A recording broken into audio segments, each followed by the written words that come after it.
সুপ্রিয় দর্শক মন্ডলী, আজকে হচ্ছে নভেম্বর মাসের ৮ তারিখ ২০২৪ সাল শুক্রবার। তো ফজরের নামাজের পর আমি আমার ছাদ বাগানে আবার চলে আসলাম। ছাদ বাগানে আমার কমন একটা কাজ হচ্ছে, এই যে আমার মুরগিগুলো দেখতেছেন, এখানে ৩টা মুরগি আছে এবং ২টা দেশি মুরগি, আর একটা হচ্ছে এটার জাতটা সম্পর্কে আমি জানি না, ওটা মুরগ। তো এদেরকে খাবার দিতে হবে। তো আমাকে দেখে কিন্তু খাবার খাওয়ার জন্য রেডি হয়ে গেছে। তো এদেরকে আগে পানি দিতে হবে, পানি দিই। যেহেতু এক হাতে ভিডিও করতেছি, তো এই জন্য আসলে একটু সমস্যা, জাস্ট আপনাদেরকে দেখাইলাম। এই যে দেখেন, এই যে মুরগিগুলো কিন্তু বের হওয়ার চেষ্টা করতেছে। তো এখন আমি এটারে খাবার দিয়ে দিব। আমি সাধারণত এদেরকে লেয়ার লেয়ার ওয়ান খাবারটা দিই, যেহেতু এগুলো সামনে ডিম পারবে। এগুলো লেয়ার লেয়ার ওয়ান না দিলে ভালো রেজাল্ট পাওয়া যাবে না।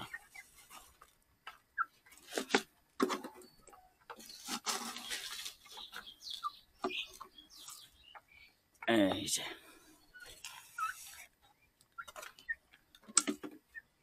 খাবার দিয়ে দিলাম। এখন হচ্ছে ছাদে পানি দিব এবং অন্য অন্য কাজগুলো করব। আমার এই মুরগিগুলো আমার হাতে যখনই এই শাক পাতা দেখে, বিশেষ করে কলমি শাক পাতা, এরা কিন্তু এই কর্নারে এসে জড়ো হয় এবং খাওয়ার জন্য ব্যস্ত হয়ে যায়।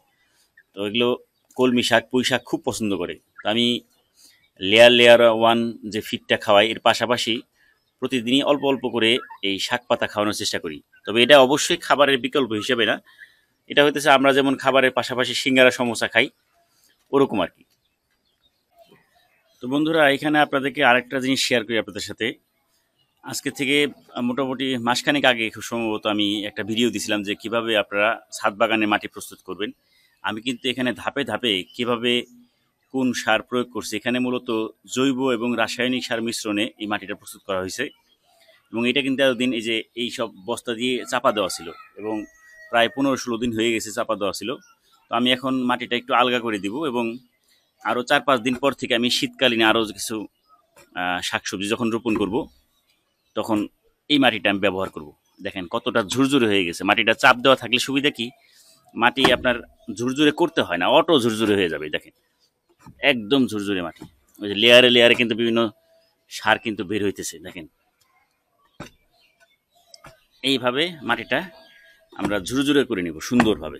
আর এমনি দেখেন টান দেওয়ার সাথে সাথেই দেখেন ঝুরঝুরে হয়ে যেতেছে, কত সুবিধা।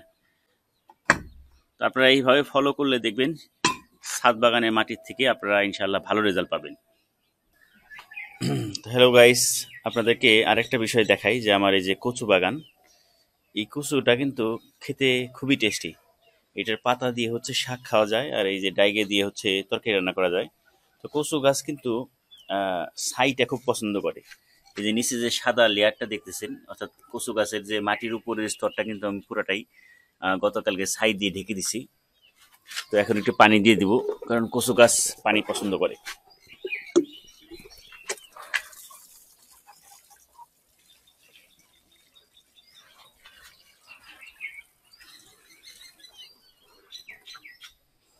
তো এরকম কিছু কচু গাছ লাগাইলে কিন্তু আপনার আর বাজার থেকে কিনতে হবে না কচু।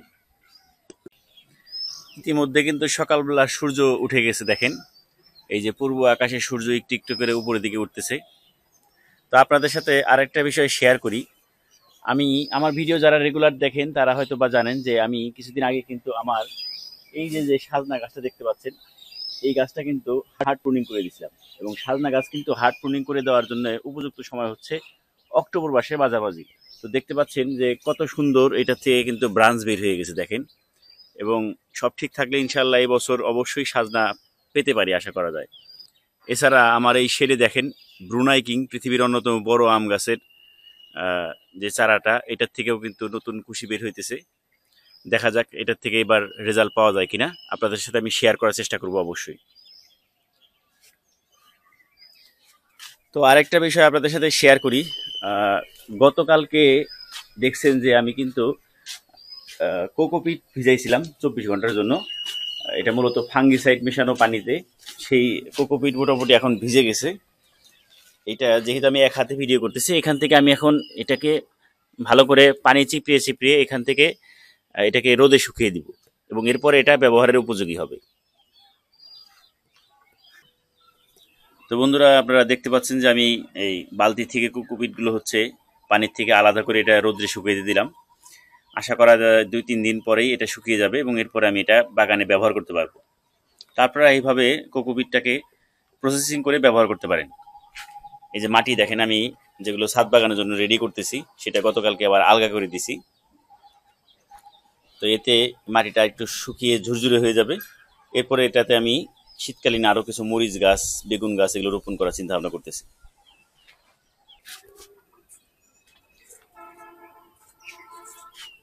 সুপ্রিয় দর্শক মণ্ডলী, আজকে হচ্ছে নভেম্বর মাসের 9 তারিখ 2024 সাল এবং বারটা হচ্ছে শনিবার।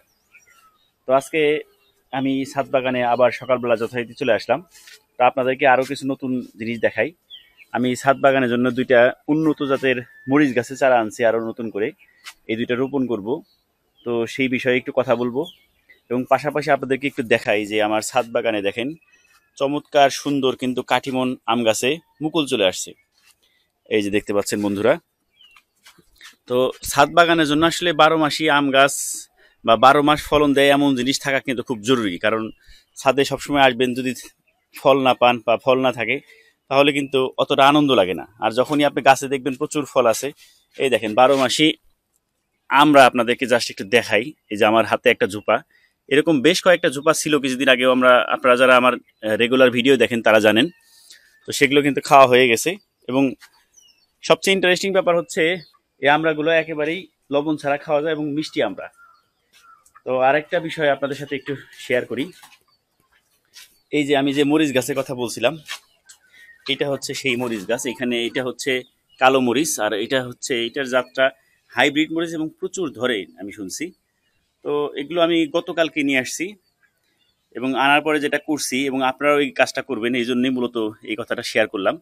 তো নতুন কোনো চারা আনার সাথে সাথে রোপণ না করে সেটাকে একটু ছাদে 2-1 দিন রেখে দিবেন। যেমন আমি আজকের দিনও হয়তো বা এখানে রেখে দিব, এরপরে হচ্ছে এটা রোপণ করার চিন্তা ভাবনা করব। এবং আনার পর আমি এই গাছে ফাঙ্গিসাইড স্প্রে করে দিছি। এবং এর আগে যে দেখলেন যে কোকোপিট আমি ভিজাইছিলাম, সেগুলো কিন্তু আমি এখানে এখানে রোদে শুকাইতে দিছি এবং একটু উল্টাপাল্টা করে দিছি যাতে আজকে আর একটু ভালো করে শুকায়। এবং আরেকটা কাজ করবেন, ছাদ বাগানে অর্গানিক যদি আপনারা চাষ করতে চান, অর্গানিকভাবে কোনো কিছু, সেক্ষেত্রে যে বাসায় যে কলা কিনে নিয়ে আসেন, এই কলার খোসাটা কিন্তু এভাবে আপনারা রোদে শুকিয়ে গাছের গোড়ায় সরাসরি প্রয়োগ করতে পারেন। এবং এখানে দেখেন বন্ধুরা, আমার কিন্তু মিশরি ফাউমি জাতের মুরগি আছে, এগুলোর বয়স 2 মাস 9 দিনের মতো হবে। তো মার্শাল্লাহ এখানে 4টা মুরগি এবং একটা মোরগ আছে। এটা হচ্ছে মূলত শখ করে যারা বাড়িতে ডিমের জন্য পালন করতে চান তারা এটা করতে পারেন। কারণ আল্লাহর রহমতে এই মুরগিগুলোর রোগ প্রতিরোধ ক্ষমতা অনেক বেশি এবং দেশি মুরগির থেকেও এরা খুব বেশি চঞ্চল, এই আর কি। তো তো আমি গত 3 দিন ছাদ বাগানে যে অ্যাক্টিভিটিসগুলো করলাম সবগুলোই আপনাদের সাথে শেয়ার করার চেষ্টা করলাম। আমি এইভাবে ধাপে ধাপে ছাদ বাগানে বিভিন্ন বিষয় নিয়ে কাজ করে থাকি। তো ভিডিওটা কেমন লাগলো অবশ্যই কমেন্ট করে জানাবেন। ভালো লাগলে একটা লাইক দিবেন এবং যারা আমার এই হারুন ব্লগ বিডি ইউটিউব চ্যানেলের সাথে এখনও যুক্ত হননি তাদেরকে আমার চ্যানেলটা সাবস্ক্রাইব করার অনুরোধ জানাচ্ছি। আর যদি ফেসবুক থেকে দেখে থাকেন তাহলে আমার হারুন ব্লগ বিডি পেজটা ফলো দিয়ে রাখবেন। তো ধন্যবাদ সবাইকে, ভালো থাকবেন, আল্লাহ হাফেজ।